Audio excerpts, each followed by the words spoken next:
आज हम वंदन करते हैं उस दिव्य आत्मा को जिसने वैभव से भरे जीवन को त्याग कर संयम, तप और धर्म के मार्ग को अपनाया। पूज्य श्री शालिभद्र जी महाराज साहब, जिन्होंने 36,000 की संपत्ति को छोड़कर साधु का जीवन अपनाया। नमस्कार, आप देख रहे हैं सीजी भास्कर, मैं हूं आस्था तिवारी। तो चलिए जानते हैं कि किस तरीके का उनका जीवन रहा। पूज्य श्री शालिभद्र जी महाराज, जिनका संथारा पूर्ण हुआ लेकिन पीछे छोड़ गए वैराग्य, तपस्या और आदर्श जीवन का अमृत द्वीप। 12 अक्टूबर 1947 में अलवर में उनका जन्म हुआ। श्री रतनचंद संचेती और श्रीमती चंपा देवी के घर एक सुपुत्र जन्मा, प्रकाश संचेती। 5 बहनों का एक लौता भाई। युवा उम्र में ही जयपुर पहुंचने और रत्न आभूषणों के व्यवसाय में अद्भुत सफलता उन्होंने पाई।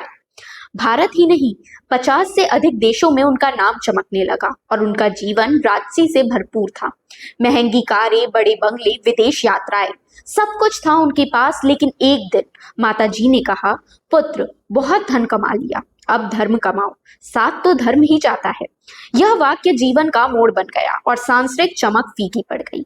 वैराग्य जागा और आजीवन ब्रह्मचार्य का संकल्प ले लिया। लेकिन उनके साथ साथ उनकी पत्नी ने भी दीक्षा ली। वे ज्ञान गच्छधिपति घोर तपस्वी पूज्य श्री चंपालाल जी महाराज साहब के पास जयपुर से पैदल किशनगढ़ पहुंचे।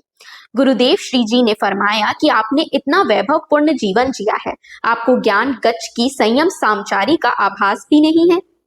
परंतु दोनों दंपति का वैराग्य बहुत पक्का था।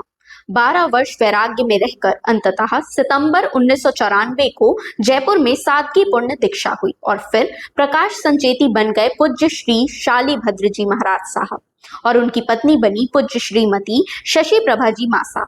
दीक्षा के बाद शुरू हुई अद्भुत तपस्या और संयम की यात्रा, जिसमें सोने को आग में तपाकर शुद्ध किया जाता है। उसके बाद 5 नवंबर से उनका संथारा आरंभ हुआ, जिसमें अन्य ये पानी तक ग्रहण नहीं करते। इनका तप का समाचार सुन देश भर से लोग बालोतरा पहुंचने लगे और 20 नवंबर के दिन रात को वे अपनी तपस्या पूर्ण कर शुद्ध चेतन अवस्था में इस संसार से विदा हो गए।